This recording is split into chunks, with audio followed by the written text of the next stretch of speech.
اور آپ فرمائیں حضور اب ہم یدخلون فی دین اللہ افواجا کے نظارے تو دیکھنے شروع کر دیا، اور ہم یہ بھی جانتے ہیں کہ آئندہ 200 سال میں 100 سال تو ہمیں ہو گئے، اسلام غالب آئے گا انشاءاللہ.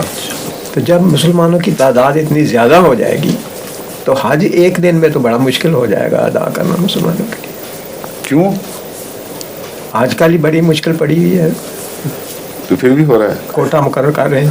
نہیں، میرا مقصد یہ ہے جب اربوں ارب لوگ آئے، بات سنیں، خانہ کعبہ کے گرد گھومنا ہے جی اور ان جگہوں کا طواف کرنا ہے. جی جب لوگ زیادہ ہوں گے تو ان کی اس وقت تک ایجادات بھی زیادہ ہو چکی ہوں گی اور ذرائع بھی اور بن چکے ہوں گے اور دائرہ وسیع سے وسیع تر ہوتا چلا جائے گا. جی اس لیے اللہ تعالیٰ کو انتظام خود ہی اس وقت فرما دے گا اور صلاحیتیں، انتظامی صلاحیتیں بھی اللہ تعالیٰ کی طرف سے ترقی کر چکی ہوں گی. دقتیں تعداد سے نہیں بلکہ زمانوں سے تعلق رکھتی ہیں. پرانے زمانے میں بھی دقتیں ہوا کرتی تھیں، باوجود اس کے لوگ تھوڑے ہوتے تھے. اب زیادہ ہو گئے ہیں تبھی بھی دقتیں ہیں. تو دقتوں کا جو مضمون ہے وہ سفر سے ہو یا حج سے وابستہ ہو، وہ ایک دائمی چیز ہے، ایک نسبتی چیز ہے.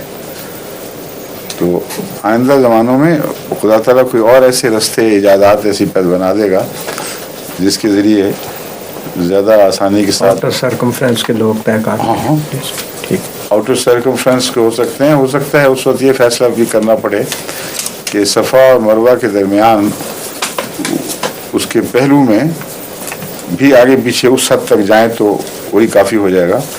کیونکہ اس کی وجہ یہ ہے کہ خدا تعالیٰ کا قول اس کے تخلیق کردہ قواعد اور قوانین سے ٹکرا نہیں سکتا. اگر 1 کروڑ آدمی وہاں آ جائے، مثلاً کئی ارب کی آبادی میں 1 کروڑ آدمی کا آنا ممکن ہے، تو روکنے کے ہم مجاز نہیں ہیں. اس لیے کوٹا قائم کرنے کا میں قائل ہی نہیں ہوں.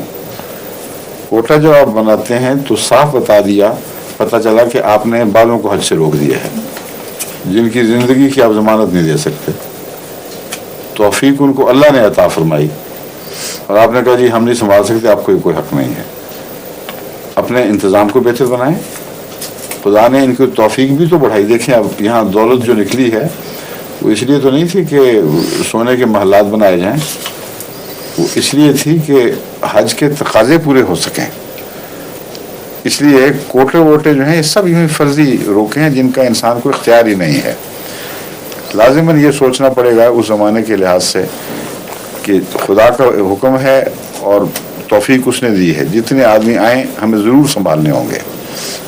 اس کے لیے اعلیٰ سے اعلیٰ انتظامات کی صلاحیت اللہ تعالیٰ خود عطا فرمائے گا ان لوگوں کو جو متقی ہیں، جن کے سپرد یہ کام ہو اور اس کی اہلیت رکھتے ہیں.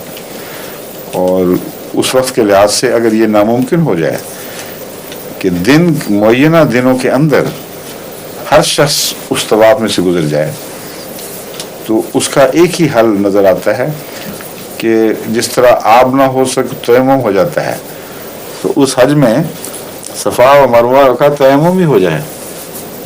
اس دائرے کو پھیلا دیا جائے ان کے اندر، بجائے اس کے کہ تنگ ایک سڑک کے اوپر دوڑیں، ایک وسیع میدان میں ان کی پہلو میں ان کی ایکسٹینشن کر دی جائے تو وہ اس کا قائم مقام ہو جائے گا. اور یہ اس لیے ضروری ہے کہ 2 باتوں میں ایک کو چننا ہے بہرحال آپ نے، یا پھر ایک حج نہ کرنے دیا جائے یا حج ضرور کرنے دیا جائے اور جس حد تک ہو سکتا ہے اس حد تک کرنے دیا جائے. تو یہ جس حد تک کا جو مضمون ہے وہی ہے، من استطاع الیہ سبیلا. استطاعت اللہ نے بخشی ہے، پہنچاؤ اس نے دیا. اب آگے جا کے پھر جتنی توفیق ہے اتنا ہی انہوں نے کرنا ہے نا، سمجھے جی.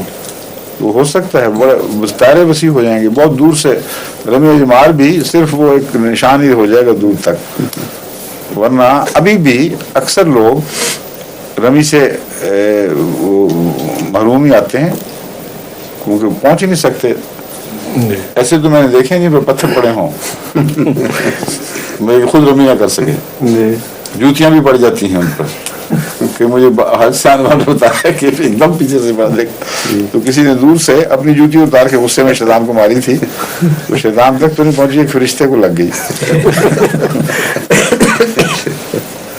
اچھا جی، اور یہ